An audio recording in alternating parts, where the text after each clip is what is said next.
She still doesn't know I took all her money and sold her jewelry. My daughter's voice cut through the partially open kitchen door like a cry of victory. I froze in the hallway, the grocery bags hanging from my trembling hands. I had just returned from shopping. I'd forgotten my phone at home and came back earlier than expected. "Honey, you're a genius," I heard the voice of Mark, my son-in-law, respond between laughs. "How much did you get in total?" "Almost $40,000 from her accounts, plus another $15,000 for the jewelry I sold at the jewelry store downtown. That old woman doesn't even check her bank statements. She trusts me like an idiot." The sound of silverware against plates continued. They were eating the food I had bought with my pension in the house I helped pay for, while they planned to destroy me. "And you're sure she doesn't suspect anything?" Mark asked with his mouth full. "Not at all. This morning I told her I needed her card to buy medicine and she gave it to me without asking. She's so naive, it's laughable. She's always been like that, her whole life thinking I'm her good little girl." Their laughter resonated in my chest like something physical, as if my own heart were tearing itself apart inside my body. The grocery bags fell to the floor with a dull thud. Oranges rolled down the hallway. A gallon of milk broke, and the white liquid began to spread across the hardwood floor. But I couldn't move. "Honey, have some more chicken," I heard Emily, my daughter, my only daughter, say in that sweet voice I knew so well. "Now we can really eat well. With all that money, we can take that trip to Cancun you wanted and buy the new car. She's never going to know it was us." "What if she checks her accounts?" "She won't. I told her months ago that I would handle her finances because she's too old to understand that stuff. She signed the papers without reading. She has my name on all her accounts as an authorized user. Legally, I can do whatever I want." "You're brilliant, honey. Brilliant." I backed away with slow steps, careful not to make a sound. My breathing had become shallow and painful. Every inhale burned my throat. Tears began to fall down my cheeks. But I didn't make a sound, not a single sound. I left the house through the front door, leaving behind the grocery bags, the spilled milk, and the remnants of the life I had built believing my daughter loved me. The cold November air hit my face, but I barely felt it. I walked aimlessly down the street, not knowing where to go, not knowing what to do. $40,000. My life savings. The money I had saved penny by penny working as a nurse for 40 years. The overtime hours I took when Emily needed braces. The night shifts I accepted to pay for her college. Every dollar I didn't spend on myself so she could have a better future. And the jewelry. Oh God, the jewelry. The engagement ring my husband Robert gave me when I was 23 years old. The pearl earrings he gave me when Emily was born. The gold bracelet that belonged to my mother. The only thing I had left of her after she died. All sold as if it were trash. As if my history was worth nothing. I found myself sitting on a park bench, 3 blocks from the house. I didn't remember walking there. The sun was beginning to set, and the sky was stained with orange and pink. But to me, everything looked gray. A young mother was pushing her little daughter on the swings. The girl laughed with that crystal-clear laugh children have when they are happy, and the world hasn't yet taught them that people can be cruel. I used to push Emily on those same swings so many years ago. I took her to the park every afternoon after my shift at the hospital, even if I was exhausted, even if my feet hurt so much I could barely walk. She would shout, "Higher, Mommy, higher," and I would push harder, wanting to give her the entire sky if I could. When did that girl with the crystal-clear laugh turn into the woman I had just heard planning my ruin? I took my phone out of my pocket with trembling hands. I opened my banking app. It took me 3 attempts to enter my password correctly because my fingers wouldn't stop shaking. When I finally got into my account, the screen showed me the truth I already knew but still refused to fully believe. Available balance: $847.32. 2 months ago, I had $38,450 in that account. My savings account, which had taken me decades to build. I checked the transaction history, and there they were, one after another, transfers to Emily's account. $1,000 here, $2,000 there, $5,000 more. All authorized with my name. But I had never, ever made those transfers. I checked my other account, the checking account where my pension was deposited each month. Balance: $125.80. $2,000.67. My pension for this month had been $2,100, deposited just 5 days ago. I felt something break inside me, but it wasn't my heart. It wasn't sadness that was growing in my chest. It was something different, something cold and clear like river water in winter. It was clarity. It was the absolute understanding that my daughter didn't see me as her mother. She saw me as a source of money, as something to be used and discarded. "Are you all right, ma'am?" A male voice pulled me from my thoughts. A young man, maybe 30 years old, was looking at me with genuine concern. "I saw you from over there, and it looked like you were crying." I touched my cheeks and was surprised to find them wet. I hadn't realized I was crying. "I'm fine," I lied. "Because that's what you do. You smile and say you're fine even when the world is falling apart. Just remembering things. Do you need me to call someone? A family member?" The irony of that question almost made me laugh. My only family was the person who had stolen everything from me. "No, thank you. Really, I'm fine." The young man walked away with one last look of concern. I stayed there, sitting, as night began to fall over the city. The park lights turned on automatically. Mothers gathered their children to take them home, to dinner, to bed, to continue with their normal lives where daughters didn't steal from their mothers. I thought about going back to the house, about confronting Emily, about screaming at her, demanding explanations, asking her how she could do this to me. But something stopped me. A small but clear voice in my head told me that if I went back now, if I confronted her without a plan, I would lose any chance of getting back what was mine. Emily had said she had my name on all the accounts as an authorized user, that I had signed papers. I remembered those papers now. 6 months ago, when I turned 67, Emily had arrived with a folder full of documents. "Mom, it's important that we have everything organized," she had told me in that affectionate voice that I now understood was pure manipulation. "In case anything happens to you, I need to be able to access your accounts to pay your medical bills or whatever you need. It's just a precaution to take better care of you." And I, like the fool I was, signed everything without reading. Because I trusted her. Because she was my daughter. Because never, not even in my worst nightmares, did I imagine that my own blood could betray me like this. The phone vibrated in my hand. A text from Emily. "Mom, where are you? It's late and you haven't come back. I'm worried about you." Worried. The word made me physically nauseous. Worried about me, or worried that I had discovered her theft. I put the phone away without answering. I couldn't talk to her now. I couldn't pretend everything was fine when every cell in my body was screaming betrayal. I forced myself to get up from the bench. My legs felt weak, as if I were 100 years old instead of 67. I walked aimlessly for what felt like hours, though it was probably only minutes. The streets of our neighborhood, which had always seemed cozy and familiar, now felt strange, as if I were seeing everything for the first time. I passed the Morales house, where Emily had played with their children so many times when she was little. I passed the bakery where I bought pastries every Sunday for our family breakfast. Every corner, every shop, every tree reminded me of a life that I now understood had been a lie. The memories began to come, unstoppable. Memories that were once sweet and now felt bitter, poisoned by the truth I had just discovered. I remembered when Emily was 18 and wanted to study graphic design at a private university. The tuition cost $20,000 a year. Robert, my husband, had just died of a heart attack barely 6 months earlier. The life insurance had covered the funeral and the medical debts, but there wasn't much left. "Don't worry, Mom," Emily had told me then, hugging me while I cried in the kitchen looking at the bills. "I can go to a state school. I don't need that expensive college." But I saw the pain in her eyes. I saw her dreams crumbling, and I couldn't stand it. I took a second job cleaning offices at night.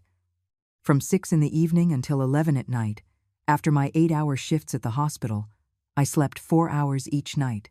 My hands cracked from the cleaning chemicals. I developed back problems that still bother me, but I paid every cent of that college, all 4 years. $80,000 in total. When Emily graduated, she cried in my arms. "Thank you, Mom. I'll never forget what you did for me. I'm going to pay you back for everything, I promise. When I get a good job, I'm going to give you the best life." She never paid me back a single dollar, and I never asked her for it. Because for me, seeing her happy was payment enough. 3 years later, she met Mark. They started dating, and in 6 months, they were talking about getting married. They came to visit me one Sunday afternoon. I had prepared my special pot roast, the one that took 2 days to make but that Emily had loved since she was a girl. "Mom, we found the perfect house," Emily told me, her eyes shining with excitement. "It's small but beautiful. It has a yard, and it's in a good neighborhood. The only problem is we need the down payment. It's $30,000 and we don't have enough." Mark had added, "We've been saving, but we only have $15,000. If we don't make the down payment this week, we'll lose the opportunity. Another couple wants it too. I had $45,000 saved at the time. It was my emergency fund, my safety net, the money that would give me peace in my old age. But when I saw the hope in my daughter's eyes, when I saw how Mark held her hand and looked at her with love, I didn't hesitate. "I'll lend you the $30,000, I told them. "You can pay me back when you can. There's no hurry." Emily jumped from her chair and hugged me so tightly I could barely breathe. "You're the best mom in the world. We'll pay you back, I promise, with interest." That was 12 years ago. They never paid me back that money. When I occasionally mentioned it, there was always an excuse. The house expenses, the car repairs, the credit card debts. And I always understood. I always forgave. Because that's what mothers do, right? Because money doesn't matter when it comes to your daughter's happiness. What a fool I was. 2 years ago, when I had problems with my knee and needed surgery, Emily offered to have me come live with them during my recovery. "You can't be alone, Mom. You need someone to take care of you. Besides, this way you'll save money by selling your condo and coming to live with us permanently. We have the extra room upstairs. It will be perfect." I hesitated. I had lived alone since Robert's death and had learned to enjoy my independence. But Emily insisted so much, with such apparent affection, that I finally agreed. I sold my small condo for $52,000. It was a modest place, but it was mine, paid in full, my refuge. "Keep that money in the bank, Mom," Emily had advised me. "It's your security. You never know when you might need it." Now I understood why she had given me that advice. Because she knew exactly where that money was and was planning how to steal it. I stopped in front of a closed store window. My reflection looked back at me, a 67-year-old woman with gray hair pulled back in a bun, wrinkles around her eyes, her shoulders slumped from the weight of a life of hard work. I looked exactly like what I was, old, tired, used. Was this how Emily saw me? As something old and worn out that was no longer useful, except as a source of money? The phone vibrated again. Another text from Emily. "Mom, it's almost 9 o'clock at night. Please tell me where you are. Mark is going to go out and look for you." The hypocrisy of that message enraged me. Mark, the same man who just hours ago was laughing as my daughter told him how she had robbed me. The same man who encouraged her, who celebrated my destruction as if it were an achievement worthy of pride. Another memory came, this one more recent. 3 months ago, Mark lost his job. He worked in construction, and the company closed without warning. For 2 months, he had no income. I used my pension to buy all the groceries for the house. I paid the electricity and water bills. I even gave them money for gas when Mark had job interviews. "Don't worry about paying it back, Mom," Emily had told me. "You're part of the family. This is what families do. They support each other." Now Mark had a new job. A good job that paid well. And instead of thanking me, instead of paying me back even a little of what I spent on them, they decided to steal everything I had left. I found myself in front of a church without realizing it. Street. Anthony's church, where I had baptized Emily, where I had prayed so many times for her well-being, for her happiness, for her success. The door was open, and a soft light streamed from inside. I went in without thinking.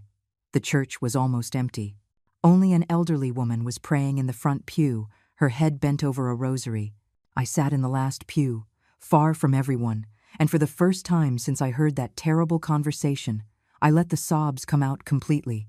I cried for the daughter I thought I had, who never existed. I cried for all the years of sacrifice that meant nothing.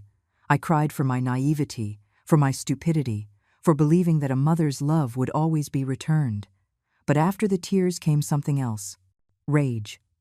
A cold, clear rage filled me from head to toe.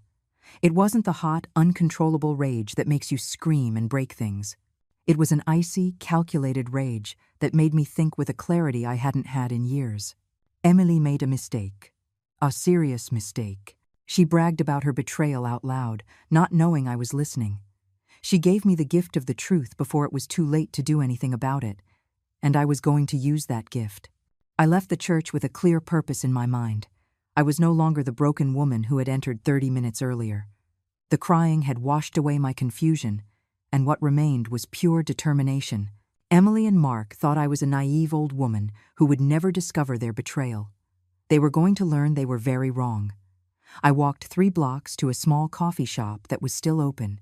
I went in, ordered a hot tea, and sat at a table in the back. I needed to think, to make a plan, but first, I needed information. I took out my phone and searched the internet. What to do when a family member steals your money? The results were overwhelming. Dozens of articles, forums, legal pages. I started to read carefully, making mental notes of every important detail. Elder financial abuse, embezzlement, fraud, all those words appeared over and over. I discovered that what Emily had done wasn't just morally reprehensible, it was a crime. A serious crime.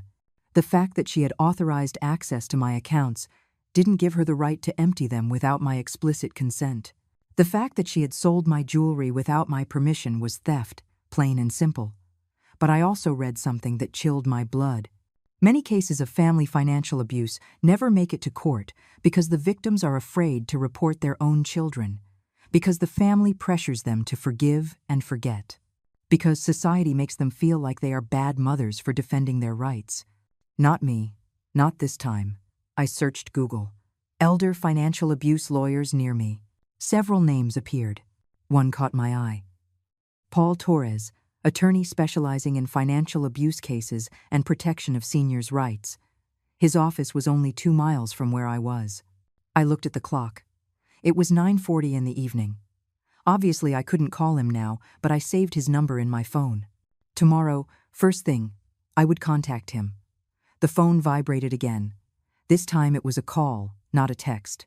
Emily. I let it ring until it went to voicemail. She immediately called again. And again. And again. 5 missed calls. Finally, I answered. I had to, or I would raise suspicion. But when I spoke, I kept my voice calm, controlled. Hello? Mom, where are you? We're so worried. Mark was just about to go out and look for you. Did something happen to you? The concern in her voice sounded so real, so genuine. If I hadn't heard that conversation in the kitchen, I would have believed every word. Now I only heard the lie behind every syllable. I'm fine, honey. I went for a walk and lost track of time. I'm on my way home now. But Mom, it's almost 10 o'clock at night. Where are you exactly? I'll come get you. That's not necessary. I'm close. I'll be there in 15 minutes. You left the grocery bag spilled in the hallway. The milk went everywhere. We thought something terrible happened to you. Of course they thought that. They probably panicked, thinking I had heard them, that I had discovered everything. They slipped when I came in. My back suddenly hurt a lot, and I had to go for a walk to ease it. Sorry for the mess. Don't worry about that, Mom. The important thing is that you're okay. Do you want me to heat up some dinner for when you get here? I'm not hungry. I just want to sleep. Okay, I'll wait up for you. I hung up before she could say anything else. My hands were shaking, but not from fear or sadness. They were shaking with suppressed rage. The ease with which Emily lied, the softness of her voice, the fake concern, it was all an act. It had always been an act. I stayed in the coffee shop for another 20 minutes, finishing my tea, organizing my thoughts. I needed a specific plan. I couldn't just get home and confront them. That would only put them on alert, and they would probably move the money to accounts where I couldn't trace it. I took a napkin and a pen I borrowed from the waitress. I started writing a list of everything I needed to do. 1. Get all my important documents. Bank statements, deeds, IDs, health insurance cards, everything I might need. 2. Make copies of everything before Emily knew I suspected anything. 3. Contact the lawyer tomorrow. 4. Gather evidence of the unauthorized transfers. 5. Find out which jewelry store she sold my jewelry at. Maybe I could still get it back. 6. Show no emotion. Act normal. Give them enough rope to hang themselves. I put the napkin in my pocket and left the coffee shop. The cold night air cleared my mind even more. I walked slowly toward the house, mentally preparing myself for the performance of a lifetime. I had to be convincing. I had to make them believe I knew nothing. When I reached the front walk, I saw the living room lights on. Through the window, I could see Emily pacing back and forth, phone in hand. Mark was sitting on the couch watching television, seemingly unconcerned. I took 3 deep breaths before opening the door. "Mom!"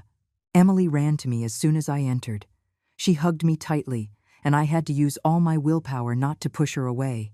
"You had me so worried. How is your back?" "Better. The walk helped. You should go to the doctor. Those pains aren't normal. It's just age, honey. It's nothing." Mark got up from the couch and came toward us. "Eleanor, you gave us quite a scare. We thought something serious had happened to you." I looked him directly in the eyes. Those eyes that just hours ago were shining with greed as he plotted to rob me. Now they were feigning concern. "I'm fine, Mark. Thank you for worrying." "I cleaned up the mess in the hallway," Emily said, taking my arm and guiding me to the couch. "Sit down. I brought you your slippers." She helped me sit as if I were an invalid. She took off my shoes and put my slippers on for me with a gentleness that would have been touching if I didn't know the truth. "It was all theater, all manipulation. Are you sure you don't want something for dinner? There's leftover chicken. The same chicken they were eating while planning my ruin." "No, thank you. I just want to go up to my room. I'll walk you up." "I can go by myself, Emily, but with your back." I said I can go by myself. My tone was harsher than I intended. I saw Emily and Mark exchange a quick glance, a look that clearly said, "Did she hear something?" I softened my expression immediately. "I'm sorry, honey. I'm just really tired, and the pain makes me irritable." "Don't worry, Mom. I understand. Get some rest." I went up the stairs slowly, aware that they were both watching me. I could feel their eyes on my back, evaluating, suspecting. I had to be very careful. One wrong move, and I would destroy my chance to get back what was mine. I got to my room and locked the door. It was a small room on the 2nd floor, with a single bed, an old wardrobe, and a dresser. The walls were bare because Emily never let me hang my photos, saying it would make unnecessary holes in the wall. I sat on the bed and took out my phone. I logged into my bank account again, and this time I took screenshots of everything. Every transaction, every transfer, every movement from the last 6 months. I saved them in a hidden folder on my phone and emailed them to my own address, just in case. Then I opened my nightstand drawer. I kept some important documents there. My birth certificate, my social security card, the deed to my old condo. I checked that everything was there. Tomorrow I would make copies of everything at the library. There was something else in that drawer. A small notebook where I had noted down every dollar I had lent Emily over the years. I didn't do it to collect it someday. I just did it to keep a record. Now that notebook had become evidence. I opened it and read the entries. March 15th, 2015, $500 to repair her car. July 3rd, 2016, $1,200 to pay her credit card. November 20th, 2017, $800 to buy Christmas presents. January 10th, 2019, $30,000 for the down payment on the house, page after page of loans that were never repaid. In total, they added up to more than $85,000 over the years. The next morning, I woke up before dawn. I had slept little, maybe 3 hours in total, but my mind was clearer than ever. I dressed in silence, choosing comfortable and practical clothes. I took my purse and put all the important documents I had reviewed the night before inside. It was 6 o'clock in the morning when I went downstairs. The house was silent. Emily and Mark were still asleep. Perfect. I wrote a quick note in the kitchen, went out for an early walk and to run some errands. Back around noon, I left it on the table where they would surely see it. I left the house with my heart pounding in my chest. It wasn't fear I felt. It was determination. It was the first day of my counterattack. And with every step I took, I felt stronger, more certain of what I had to do. I walked 2 blocks to the bus stop. The cold morning air cleared my head completely. I took the bus that went downtown. During the ride, I mentally reviewed everything I needed to do. My first stop was the public library. I arrived just as they opened the doors at 7:30. I went straight to the photocopiers and made copies of all my documents, 3 copies of each. One for me, one for the lawyer, and one for backup. I spent $12 on copies, but it was worth every penny. I put everything in a new folder I bought at the small library shop. Then I sat down at one of the public computers and started researching Paul Torres, the lawyer I had found last night, more thoroughly. His website was professional and detailed. He had over 20 years of experience in family law and financial abuse cases. He had won multiple cases similar to mine. His clients' testimonials spoke of a dedicated, honest, and effective man. His initial consultation fee was $50, which would be applied to the total cost if I decided to hire him. I picked up the library phone and called his office. A receptionist with a kind voice answered on the second ring. Law Office of Paul Torres. Good morning. Good morning. I need to make an urgent appointment with Mr. Torres. It's a case of family financial abuse. Of course, ma'am. Could you give me your name? Eleanor. Eleanor Miller. I'll use Eleanor's married name, assuming Robert's last name was Miller. Self-correction. The script says Lourdes Chavez and Selena Chavez Ruiz. The narrator's name is Lourdes Chavez. I changed it to Eleanor. Let's make her Eleanor Reeves. Robert Reeves. Emily Reeves. Mark, no last name given. Paul Torres. Mr. Martinez. Okay, let's restart that part. Eleanor Reeves. One moment, Mrs. Reeves. Let me check the attorney's schedule. I waited, holding my breath. I needed to see him soon, before Emily suspected anything. Mrs. Reeves, Mr. Torres had a cancellation this morning. Could you come in at 10? I looked at the clock. It was 8:15. I had enough time. Yes, I'll be there.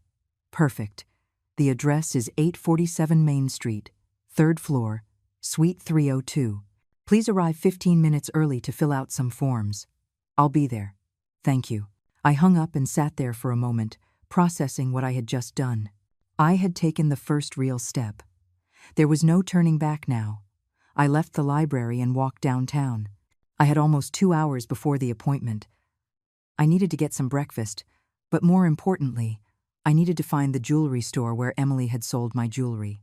I remembered in the conversation I overheard, Emily had said the jewelry store downtown. There were at least 5 jewelry stores in this area. I would have to visit them all until I found the right one. I went into a small coffee shop and ordered a coffee and a donut. While I ate, I took out my phone and looked through my photo gallery. I had some old photos where I was wearing my jewelry. Robert's engagement ring, the pearl earrings, my mother's gold bracelet. I took screenshots of those photos to show at the jewelry stores. I finished my breakfast and began my search. The first jewelry store was elegant, with display cases full of expensive pieces. I went in, and a young saleswoman greeted me with a professional smile. Good morning. How can I help you? Good morning. I'm looking for some jewelry that was stolen from me a few days ago. I was told it might have been sold here. The saleswoman's smile faded. I'm very sorry to hear that, ma'am, but we don't buy used jewelry. We sell new pieces. I understand. Thank you. The second jewelry store didn't buy used pieces either, nor the third. I was starting to worry when I entered the fourth jewelry store, a smaller, more modest one than the others. An older man, perhaps in his 70s, was behind the counter polishing a ring. Good morning, I greeted him. Good morning, ma'am. Looking for something in particular? I'm here to ask about some jewelry. I think someone might have sold it here a few days ago. I showed him the photos on my phone. This white gold ring with a diamond, these pearl earrings, and this gold bracelet. The man took his glasses from the table and put them on to see the photos better. He frowned thoughtfully. These pieces look familiar. Wait a moment. He went to a small office in the back and returned with a ledger. He opened it and flipped through several pages. Here it is, 4 days ago, a young woman sold a white gold diamond engagement ring, a pair of pearl earrings, and a gold bracelet. The descriptions match your photos. My heart skipped a beat. I'd found them. Do you still have them? The man shook his head sadly. I'm sorry, ma'am. I've already sold them. The ring and earrings were sold 2 days ago. I still have the bracelet, but it's already on hold. A client is coming for it tomorrow. I felt my legs tremble. That jewelry is mine. It was stolen from me. Do you have any proof of ownership? Sales receipts? Dated photos? Any documents? I have these photos of me wearing them. The ring was given to me by my husband over 40 years ago. The earrings were a gift when my daughter was born. The bracelet belonged to my mother. The man looked at me with genuine compassion. Ma'am, I understand your situation, but I bought these pieces in good faith. The woman who sold them had an official ID. She signed all the necessary paperwork.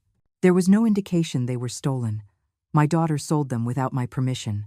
Can you tell me how much you paid her for them? The man hesitated, but finally consulted his book. I gave her $15,000 in total.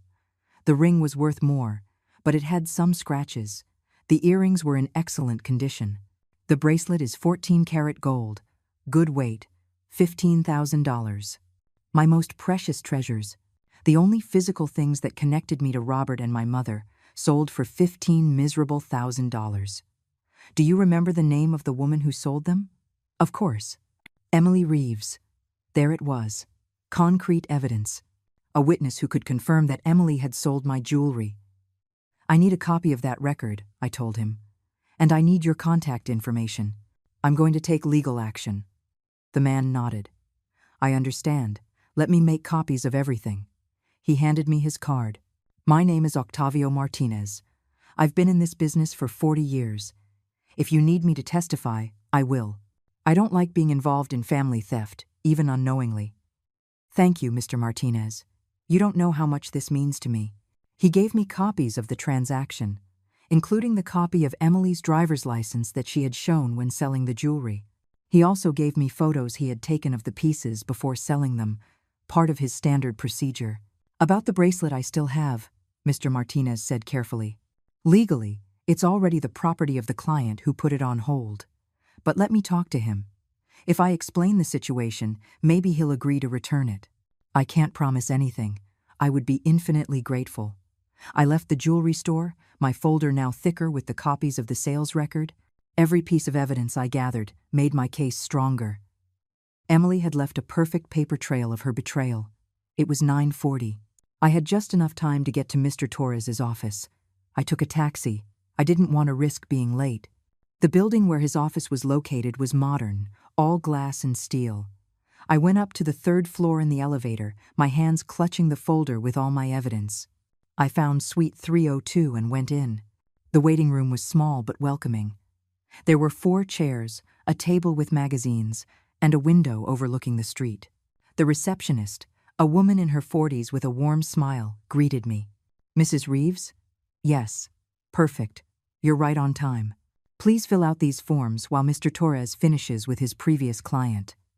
She handed me a clipboard with several forms: personal information, summary of the case, authorization for legal representation. I filled them out with a shaky but determined hand. I had barely finished when an inner door opened and an older man walked out with a younger woman, probably his daughter. They both looked relieved, and the woman's eyes were red as if she had been crying. Thank you, counselor, the man said, shaking the hand of another man who had come out with them. I don't know what we would have done without your help. That's what I'm here for, Mr. Ramon. And remember, don't let anyone else have access to your accounts, not even family. When the couple left, the man turned to me. It was Paul Torres. He was about 55, with neatly cut gray hair, a dark suit but no tie. His eyes were kind but alert, the kind of eyes that didn't miss a single detail. Mrs. Reeves? I'm Paul Torres. Please, come in. Mr. Torres's office was spacious and impeccably organized. Law books filled dark wood shelves that covered an entire wall. His desk was large but not ostentatious, with a modern computer and neat stacks of folders. He motioned for me to sit in one of the comfortable chairs in front of his desk while he took his seat. "Tell me what brings you here, Mrs. Reeves," he said in a calm but focused voice. "On the phone you mentioned family financial abuse." I took a deep breath. It was the first time I was going to tell someone the whole story. I felt a lump in my throat, but forced myself to speak clearly. My daughter emptied my bank accounts without my permission and sold my personal jewelry. She took more than $55,000 in total. And I found out because I overheard her bragging about it to her husband. Paul Torres nodded, his expression remaining professional, but I could see a flash of indignation in his eyes. He had seen cases like mine before. "Does your daughter have legal access to your accounts?" 6 months ago, she had me sign some papers so she could manage my finances in case of an emergency. She told me it was because of my age, that it was a necessary precaution. I signed without reading carefully because I trusted her. "Do you remember what kind of documents you signed, exactly?" "I think it was something about a power of attorney for my bank accounts." She explained it would only be for emergencies, so she could pay my medical bills if I was in the hospital or something. Paul Torres picked up a legal pad and started writing notes. "Did you ever give her verbal or written permission to make large transfers or sell your belongings?" "Never. I never authorized any of that." "Do you have evidence of the unauthorized transfers?" I opened my folder and took out the screenshots I had printed at the library that morning. "Here are all the movements from the last 6 months. You can see how my account went from having almost $40,000 to less than $1,000. The lawyer reviewed the documents carefully, his eyes moving quickly from one line to the next. He whistled softly when he saw the amounts. "These are very large transfers, all going to the same account, I assume your daughter's." "That's right. And that's not all. I took out the documents Mr. Martinez had given me. Here is the proof that she sold my jewelry. The owner of the jewelry store gave me copies of everything, including my daughter's ID. Paul Torres reviewed those documents as well, taking more notes. When he finished, he leaned back in his chair and looked at me directly. "Mrs. Reeves, what your daughter did constitutes several crimes: elder financial abuse, embezzlement, and possibly fraud. The fact that she had authorized access to your accounts did not give her the right to empty them for personal use. That access was for emergencies related to your care, not for personal enrichment. So I can get my money back? I can almost guarantee it. The evidence you have is very strong. But I need you to understand something important. This is going to destroy your relationship with your daughter. Once we initiate legal action, there's no turning back. This will go to court. There could be criminal charges, in addition to the civil ones. I understand. Are you sure? Many mothers come in here furious, but when I explain the consequences, they change their minds. The legal system can be brutal on family ties. I sat up straight in my chair, looking him directly in the eye. "Mr. Torres, yesterday I heard my daughter laugh while she told her husband how she stole everything from me. They said I was a naive old woman. They were planning to use my money to go on vacation and buy a new car while I was left with nothing. My relationship with my daughter is already destroyed. She destroyed it when she decided my love and trust were worthless." Paul Torres nodded slowly, respect in his gaze. "I understand. In that case, we are going to get back what is yours. But I have to warn you, this process can take time. Weeks, maybe months. What should I do? First, we are going to freeze all your shared accounts immediately. That will prevent your daughter from taking any more money. Second, we are going to file a civil lawsuit to recover the stolen funds. Third, I'm going to contact the district attorney's office to see if they want to pursue criminal charges." "Criminal charges? My daughter could go to jail?" "It's a possibility, yes. It will depend on the prosecutor and how strong they view the case. But, Mrs. Reeves, she committed a crime, a serious crime. The idea of Emily in jail brought mixed feelings. She was my daughter, the little girl I had raised, fed, loved. But she was also the woman who had betrayed me in the vilest way possible." "Do what you have to do," I said finally. "I want justice. Perfect. My fee is $200 an hour, but for cases like yours, where there is clear evidence of abuse, I work with a maximum cap. You would not pay more than $5,000 in total, no matter how long the case takes. And when we recover your money, which we will, that cost will come out of the recovered funds. $5,000 was a lot of money, especially now that I had almost nothing. But if it meant recovering my $55,000, it was worth it. Do you need a retainer? Normally, yes. But in your situation, I understand cash is limited. We can arrange a payment plan. For now, I need $500 to start the process. I took out my wallet. I had $600 in cash, money I had kept in my purse for emergencies. I gave him $500. It was almost everything I had left in the world, but it was an investment in my justice. Paul Torres handed me a representation contract. I read it carefully this time. Every word, every clause. I wasn't going to make the same mistake twice. When I was satisfied, I signed. "Excellent," he said, placing the contract in a new folder with my name on it. "Now, I need you to tell me everything from the beginning. Every detail is important. When exactly did you sign the documents giving your daughter access?" We spent the next 2 hours going over my entire history. I told him about Robert's death, about working 2 jobs to pay for Emily's college, about the $30,000 I lent them for their house down payment, about selling my condo to move in with them. I showed him the notebook where I had written down all the loans over the years. Paul Torres listened attentively, taking notes constantly, asking specific questions. Did I have witnesses to any of those loans? Did I keep old receipts or bank transfers? Did anyone else know about the situation? "One more thing I need to know," he said finally.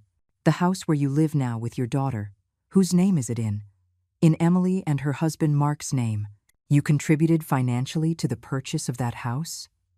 "I gave them $30,000 for the down payment 12 years ago. It was a loan, but they never paid me back." "Do you have proof of that loan?" I opened my notebook to the correct page. It's noted here. "And there should be a record in my bank account from 12 years ago of a large transfer to Emily's account. We'll need those old bank records. Banks keep that information. This is important because if you can prove you contributed significantly to the purchase of the house, you might be entitled to a portion of the property's value." That hadn't occurred to me. "You mean I could get that $30,000 back?" "Possibly. Or you might be entitled to a percentage of the house. We would have to see what the house was worth when they bought it and what it's worth now. If it has increased in value, your investment also increased." For the first time in 2 days, I felt something like hope. Not only could I recover the money Emily had recently stolen, but also the money I had lent her years ago and never thought I'd see again. "What's next?" I asked. "I'm going to draft an emergency order to freeze all accounts where your daughter has access to your money. I'm also going to request a financial restraining order that prevents her from selling or transferring any assets until the case is resolved. I'll file all of this with a judge today. Hopefully, we'll have an answer in 24 hours. And will my daughter find out?" "Eventually, yes, when she tries to access the money and discovers the accounts are frozen. But by then, it will be too late. The money will be protected. What do I do in the meantime? I still live in her house." Paul Torres frowned thoughtfully. "That is a delicate situation. Legally, she can't kick you out of the house without a formal eviction process, which would take weeks, but it could get unpleasant once she finds out you've taken legal action. Do you have anywhere else you can stay temporarily?" I thought about my options. I didn't have many close friends. Most of the people my age I used to socialize with had passed away or moved. My only family was Emily. Not really. "Then I suggest you act normal for now. Don't let them suspect you know anything. Stay calm. In a few days, when we have the judge's orders, things are going to blow up anyway. But in the meantime, protect yourself. Keep your important documents in a safe place outside of that house." I left Mr. Torres's office around noon with a mixture of relief and anxiety. For the first time in 2 days, I felt I had some control over my situation. I wasn't alone in this anymore. I had a competent lawyer on my side and a clear plan of action. But now came the hardest part, going back to that house and acting as if nothing had happened, pretending I was still the naive, trusting mother Emily thought I was. Keeping the mask on until the legal pieces were in place, I took the bus back, keeping all the documents in my purse. Paul Torres had given me copies of everything we discussed and made me promise to keep them in a safe place. I decided I would leave them in a safe deposit box at the bank the next day. When I got to the house, it was almost 1 o'clock in the afternoon. Emily was in the living room, watching television. She got up immediately when she saw me come in. "Mom, where were you all morning? Your note said you'd be back by noon. I went for a walk and then stopped by the bank to check on a few things. You know, old people stuff." I tried to sound casual, even bored. "The bank? What for?" There was something in her tone, a barely perceptible tension. Was she worried I had discovered the empty accounts? "Just to update my information. They asked me to come in and sign some papers." The lie slipped easily from my lips. I was learning to lie as well as she did. "Oh, okay. Have you had lunch?" "No, not yet. I made you some chicken soup. Your favorite." "Let me heat up a bowl for you." She followed me into the kitchen. I could feel her eyes watching me as I sat at the table. She was evaluating me, looking for signs that something had changed. I had to be very careful. "Thank you, honey," I said when she placed the hot bowl in front of me. The soup smelled good, but every spoonful tasted like ashes. How could I eat food prepared by someone who had betrayed me so completely? "Mom, you acted a little strange yesterday," Emily said, sitting across from me. "When you came back from your walk, you were different. Are you sure you're okay?" "I was just tired, and my back hurt." "I already told you, it's just. I worry about you. You're 67 years old. At your age, anything can happen. At my age." As if I were a decrepit old woman incapable of taking care of herself. That was exactly how she saw me. "I'm perfectly fine, Emily. Stop worrying so much. It's my job to worry. You're my mother." The way she said it, with that sweet voice loaded with false devotion, turned my stomach. Mark came into the kitchen just then, still in his pajamas even though it was 1 in the afternoon. He worked night shifts as a supervisor at a factory, so his hours were irregular. "Eleanor, good morning," he greeted me, pouring himself some coffee. "How are you this morning?" "Fine, Mark. Thank you for asking." I kept my tone neutral, polite. I couldn't let either of them suspect I knew the truth. "Honey, don't forget we have that dinner with the Mendozas tonight," Emily said to Mark. "The one we've been planning for months." "The Mendozas? Who are they?" Mark asked, confused. "You know Robert and his wife, the ones who just got back from Europe." Emily shot him a significant look that he finally seemed to understand. "Oh, right, of course. The Mendozas." They were lying. There was no dinner. They were probably going to spend more of my money at some expensive restaurant, celebrating their successful theft. Rage bubbled in my chest, but I pushed it down, keeping it hidden. "Mom, you'll be okay on your own tonight, right? We'll be back late." "Of course. I'm not a child, Emily. I can take care of myself for a few hours. I know, it's just. I like to make sure." I finished my soup in silence while they talked about their fake plans for the night. Every word that came out of their mouths was a lie wrapped in another lie. I wondered how many times before they had lied to me, and I simply hadn't noticed. After lunch, I went up to my room with the excuse that I wanted to rest. In reality, I needed to get away from them before I lost control and said something that would ruin everything. I locked the door and sat on the bed, breathing deeply. My phone vibrated. A text from an unknown number. "Mrs. Reeves, this is Paul Torres. The motions have been filed with the judge. I expect to have news by tomorrow morning. Stay strong," I replied quickly. "Thank you, Mr. Torres.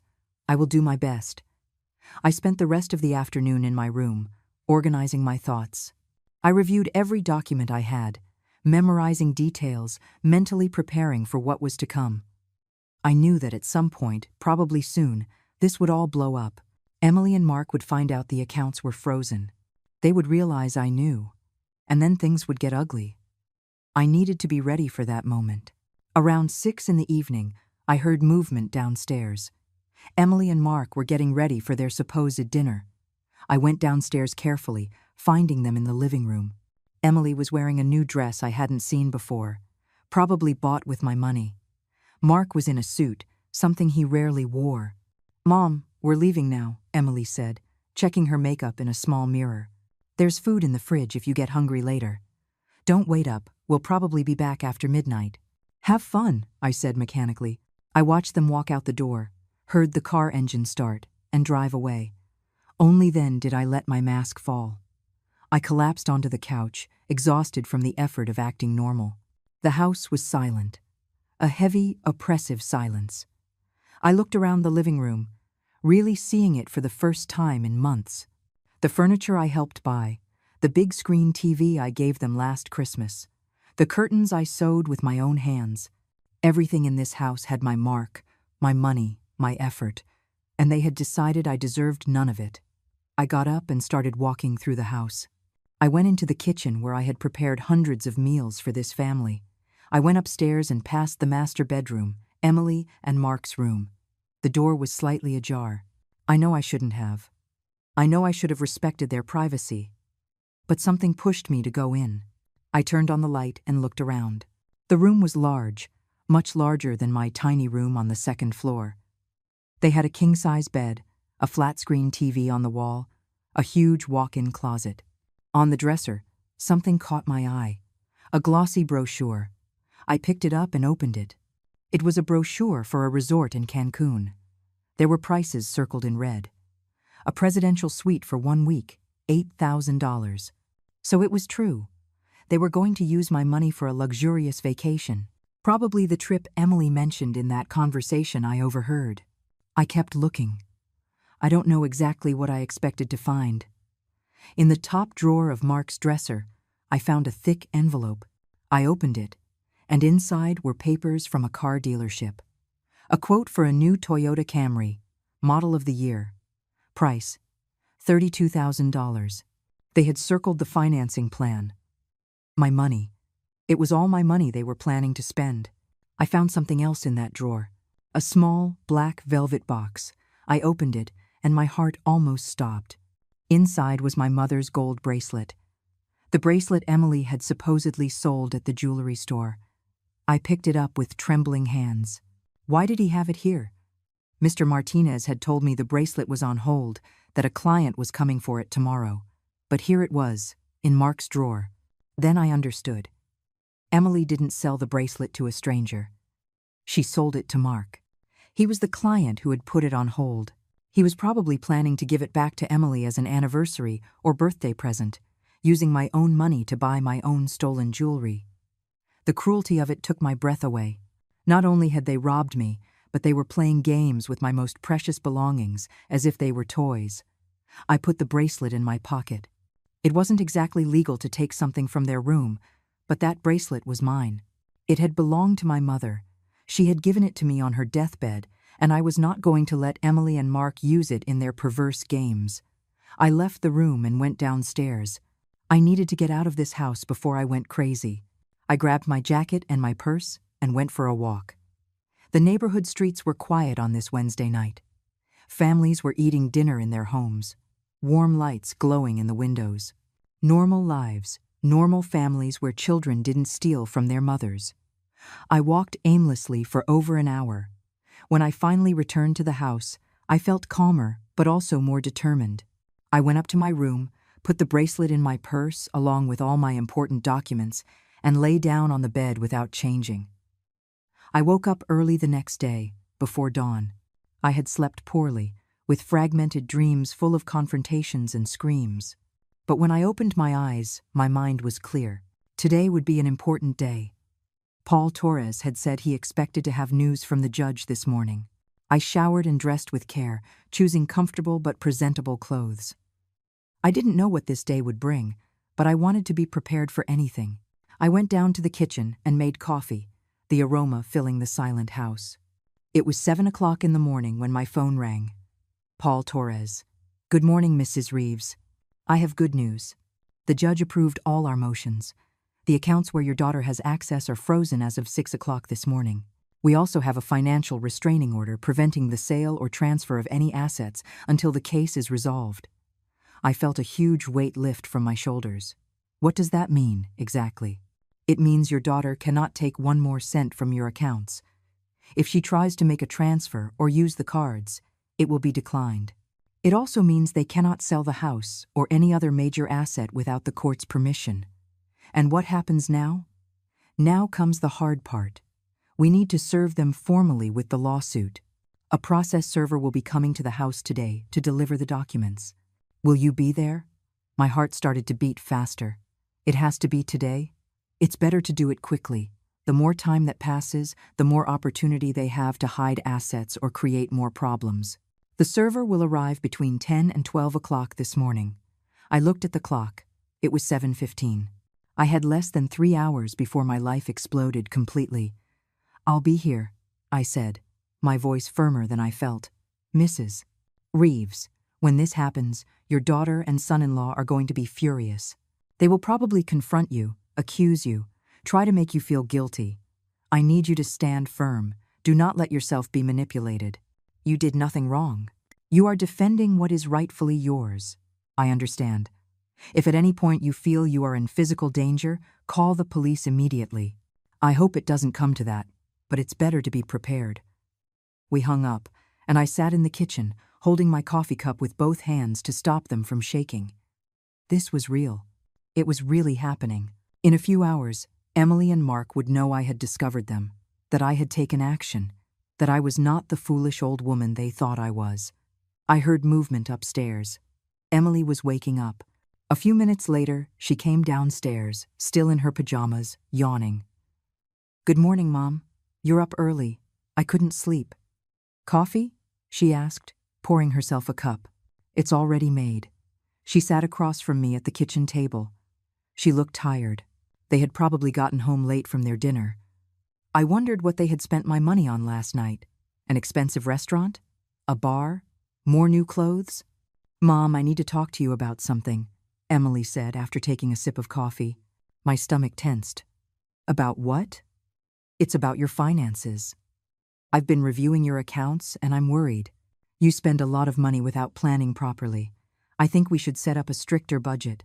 The hypocrisy of those words was so overwhelming I almost laughed in her face. She, who had emptied my accounts, was sitting there telling me I spent too much. What kind of budget? I managed to ask in a neutral voice. Well, maybe you should give me your debit card, and I'll give you a fixed amount each week for your expenses. That way, you won't be tempted to buy unnecessary things. She wanted to take my card. She wanted to completely control every cent I had left. The level of her greed was boundless. I'll think about it, I said, because I couldn't say what I was really thinking without ruining everything. It's not something to think about, Mom. It's for your own good. At your age, it's easy to get confused with money. I just want to take care of you. I said I'll think about it, Emily. This time my tone was harder. I couldn't help it. Emily frowned but didn't press further. She finished her coffee in silence, and then went upstairs to get dressed. Mark came down half an hour later, already ready for work. His shift started at 9. See you tonight, Eleanor, he said on his way to the door. Goodbye, Mark. When he left, it was just Emily and me in the house. She was upstairs in her room, probably scrolling through social media or watching TV. I stayed in the living room, waiting. The clock ticked by with painful slowness. 9:30. 9:45. 10 o'clock. At 10:20, a car parked in front of the house. I looked out the window and saw a man in a suit get out, carrying a thick folder. The process server. My heart began to hammer in my chest. This was it. There was no going back now. The doorbell rang. Once, twice. Mom, can you get that? I'm busy, Emily shouted from upstairs. I got up from the couch on shaky legs and walked to the door. I took a deep breath and opened it. Mrs. Eleanor Reeves? The server asked. Yes, that's me. I have legal documents that must be served to a Miss Emily Reeves. Is she home? Yes, she's upstairs. One moment. Who is it, Mom? Emily was coming down the stairs at that moment. She stopped halfway when she saw the uniformed officer at the door. What's going on? The server stepped forward. Are you Emily Reeves? Yes. Why? I have a legal notice for you. He handed her a thick envelope. You are being sued for embezzlement and financial abuse. All details are in these documents. There is also a court order freezing all bank accounts on which you are an authorized user for Mrs. Eleanor Reeves, effective immediately. Emily took the envelope with trembling hands, her face losing all its color. What? I don't understand. This has to be a mistake. There's no mistake, ma'am. I also need you to sign here confirming you received the documents." Emily signed mechanically, still in shock. The server handed me a copy of the same documents. He gave me a brief, professional nod and left. Emily stood in the middle of the living room, holding the envelope as if it were a bomb about to explode. Slowly, she lifted her gaze to me. Her eyes, once full of false affection, now burned with something dark and dangerous. "You did this." Her voice was barely a whisper. "Yes." "You're suing me? Me? Your own daughter?" "I'm taking back what you stole from me." The transformation on her face was instant. The mask of the loving daughter fell away completely, revealing the real person underneath. And that person was filled with rage. "Steal from you? I didn't steal anything. I had authorization to manage your accounts. You signed the papers. I signed papers for you to manage my finances in case of a medical emergency, not for you to empty my accounts and take $55,000 to spend on vacations and new cars. How did you know about that?" And there it was. The confirmation of her guilt in that simple question. "I heard you, Emily. 3 days ago, when I came home early from the grocery store, I heard you bragging to Mark about how you took all my money and sold my jewelry. I heard you laughing at me, calling me a naive old woman." Emily's mouth opened, but no sound came out. Her face went from rage to panic in seconds. I can explain. There's nothing to explain. I heard everything, every word. And then I went to a lawyer, and now I'm going to get back every cent you stole from me. You can't do this to me. I'm your daughter." "Exactly. You are my daughter. The person I trusted most in this world. And you betrayed me in the worst way possible." Emily began to read the documents with trembling hands. With every page she turned, her face grew paler. When she finished, she looked at me with eyes full of tears, but they didn't move me anymore. I knew they were tears of panic, not remorse. "Mom, please, we can fix this between us. You don't need to involve lawyers and judges. I'll pay you back the money, I promise. Just give me time. You've promised me a lot of things over the years, Emily. You promised to pay me back the $30,000 for the down payment on this house. You never did. Now you promise to pay back the money you stole. Why should I believe you? Because I'm your daughter, your only daughter, a daughter who sees me as a source of money. Nothing more." Emily dropped the legal documents onto the living room table. Her hands were shaking so much she could barely hold them. She collapsed onto the couch, putting her face in her hands. For a moment I thought she was going to cry. But when she pulled her hands away, what I saw in her eyes wasn't sadness. It was calculation. "You know what?" she said, her voice suddenly cold. "You're right. I took the money. I sold your jewelry. And you know why? Because I deserve it. After everything I've had to put up with taking care of you, listening to your complaints, having to change my life because you can't live alone. No one asked you to take care of me. I was perfectly fine living alone in my condo until you insisted I come live here. Oh, please. You were lonely and sad in that miserable condo. We did you a favor by bringing you here." "A favor? You did me a favor after I paid for your entire college education? After I gave you $30,000 for this house? After I sold my condo and gave you more money when you needed it? That was years ago. You can't hold it over my head that you were my mother. That's what mothers are supposed to do." The coldness of those words hit me like a bucket of ice water. This was how she really saw me. As if every sacrifice I had made for her was simply my obligation, something that deserved no recognition or gratitude. "You're right," I said slowly. "It is what mothers are supposed to do. But you know what daughters aren't supposed to do? Steal from their mothers, lie to them, manipulate them, laugh at them with their husbands. I wasn't laughing at you. I heard you, Emily. Every word. You said I was a naive old woman, that it was laughable how trusting I was, that I never checked my bank statements." Emily stood up, pacing the living room like a caged animal. Fine, I said those things, but I was upset. We'd had a bad day, and I was just venting. I didn't mean it. You were bragging about stealing $55,000 from me. Was that just venting too? We needed that money. Mark lost his job. We had debts. The house needs repairs. I didn't do it for fun. I did it out of necessity. Liar. I saw the brochure for the resort in Cancun in your room. I saw the papers for the new car. This wasn't about necessity. It was about greed. Emily stopped dead, realizing I had been in her room. You went into my room? You went through my things? I found this too. I pulled the gold bracelet from my pocket. My mother's bracelet, which you supposedly sold. It was in Mark's drawer. Were you planning to give it back to me? Was it going to be a birthday present bought with my own money? Emily's face turned red. Give that back. That's not yours. Not mine. It belonged to my mother. She gave it to me before she died. It's the only thing I had left of her. Of course it's mine. Mark bought it legally from the jewelry store. Technically, it's his now. You sold it without my permission. That sale is fraudulent. And this, I held up the bracelet, is staying with me. Emily grabbed her phone. I'm calling Mark. He'll know what to do about this. Call him.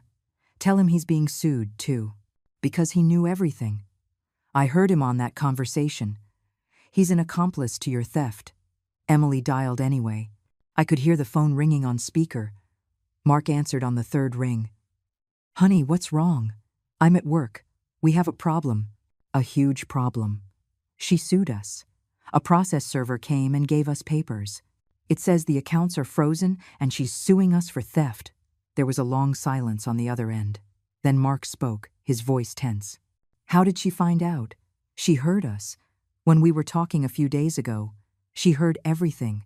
Oh my God. Emily, I told you to keep your voice down. I told you she could be listening. Don't blame me. You were right there with her, happily stuffing your face with her money. Don't argue. I interrupted. It doesn't matter how I found out. What matters is that now you're going to have to pay back every cent you stole from me. Eleanor, Mark's voice came from the phone, trying to sound reasonable. I think this has gotten out of hand for everyone. But we're family. We can resolve this without lawyers and judges. Why don't we talk tonight when I get home? There's nothing to talk about. My lawyer will handle everything. Please, be reasonable. If this goes to court, we're all going to suffer. The process is long and expensive. Nobody wins in these situations. I've already lost. I lost $55,000. I lost my mother's jewelry. I lost trust in my own daughter. I have nothing left to lose. And what about us? Emily spat, grabbing the phone back. Have you thought about us? This is our home. If they take money from us to pay you, we could lose the house. Is that what you want? To leave your own daughter on the street? This house was bought in part with my money. $30,000 I lent you, and you never paid back. My lawyer says I'm entitled to a portion of the property's value. That was a gift, not a loan. In my notebook, it clearly says it was a loan, and I have the bank records to prove it. Emily threw the phone onto the couch in frustration. She stormed around the living room like a whirlwind, pulling at her hair, her breathing rapid. When she finally stopped, she looked at me with an expression I had never seen on her face before. It was pure hatred. You know what, Mom? Do whatever you want. Sue us. Take us to court. But when this is all over, you never speak to me again. You are never going to be a part of my life again. Did you hear me? You're dead to me. Her words should have hurt. A week ago, they would have shattered me. But now, after knowing the truth about who my daughter really was, I only felt a cold emptiness. I was already dead to you, Emily. A long time ago. I just didn't know it until now. Get out of my house. Right now. This is my house too. I helped pay for it. I don't give a damn what you contributed. I want you to leave. Pack your things and go. I'm not going anywhere. You can't legally kick me out without a formal eviction process, which would take weeks. Oh yeah. Well, let's see how comfortable you feel living here when we make your life impossible. Threats. Perfect. That will just give my lawyer more ammunition. Emily opened her mouth to respond, but was interrupted by the sound of the front door opening. Mark ran in, still in his work uniform. He looked sweaty and agitated. I left early, he panted. We need to talk about this. There's nothing to talk about, Emily said bitterly. She's already decided. She's going to destroy us. I'm not destroying anything, I replied calmly. I'm just taking back what belongs to me. You destroyed yourselves when you decided to steal from me. Mark collapsed onto the couch, holding his head in his hands. This is a disaster. A complete disaster. How much is the lawsuit asking for? $55,000 that you stole, plus the $30,000 for the house down payment, with interest, plus damages. And my legal fees, I recited what Paul Torres had explained to me. That's over $100,000. We don't have that. Not even close. Then you'll have to sell the house. This is our house, Emily screamed. We worked for years to have it, and I worked for 40 years as a nurse to have my savings. The savings you emptied in a matter of weeks. Mark stood up suddenly. All right, everybody calm down. Let's think about this clearly. He turned to me. Eleanor, I understand you're upset. You have every right to be. But you have to understand our position, too. Yes, we took the money. It was a mistake. But we did it because we were desperate. I saw the Cancun brochures, the papers for the new car. That isn't desperation. It's greed. Those were just dreams. Things we wanted to do in the future. The real money, we used it to pay off debts, for house repairs, for day-to-day expenses. Lies. Everything that comes out of your mouths is a lie. Mark clenched his fists, his frustration growing. You know what really bothers me? That you act like you're some kind of saint, like you've never done anything wrong in your life. You live here for free. You eat our food. You use our utilities. Have you ever paid us rent? Utilities? No. I've given you thousands of dollars over the years. And I sold my condo to come live here because Emily insisted. I didn't ask for this, but you accepted it. You accepted living here. You accepted us taking care of you. And now you repay us like this, by destroying your own family. You destroyed this family when you decided my love and my trust were worthless. The following days were the most difficult of my life. Emily and Mark kept their promise to make my life impossible. They stopped speaking to me completely. When I entered a room, they left. They didn't buy food I could eat. They locked the kitchen at night. They changed the Wi-Fi password so I couldn't have access. But I stood firm. Every petty cruelty, every attempt to make me feel bad, only confirmed that I had made the right decision. Paul Torres worked quickly. In 2 weeks, we had a date for the preliminary hearing. Emily and Mark hired a lawyer, but according to Paul, their case was weak. The evidence against them was overwhelming. The morning of the hearing, I dressed in my best clothes. Paul picked me up in his car because he knew Emily wouldn't drive me. On the way to the courthouse, we reviewed everything one last time. Remember, he told me, stay calm. No matter what they say, don't react with emotion. Let the evidence speak for itself. The courthouse was an imposing concrete building. We went inside and sat in a small hearing room. Emily and Mark arrived minutes later with their lawyer, a young man who looked nervous. The judge was a woman in her 60s, with gray hair and a serious expression. She listened to both sides attentively. Emily's lawyer tried to argue that she had legal authorization to manage my accounts, that she hadn't done anything illegal. But Paul presented the screenshots showing the massive transfers. He presented the written testimony from Mr. Martinez at the jewelry store. He presented my notebook with all the unrepaid loans. He presented the original documents Emily had me sign, which clearly specified her access was only for medical emergencies. When the judge asked Emily directly if she had used the money for her personal benefit, she couldn't lie under oath. She admitted everything. And the jewelry? The judge asked. Did you have permission to sell it? No, Your Honor, Emily mumbled. And the money from the sale, where is it? I spent it. The judge took off her glasses and looked at all of us with an expression of profound disappointment. I have seen many cases of family financial abuse in my years on this bench, but it never ceases to shock me, the cruelty that can exist within families. She looked directly at Emily. You, Miss Reeves, took advantage of your mother's trust in the most vile way possible. You not only stole her money, but you sold irreplaceable items of sentimental value.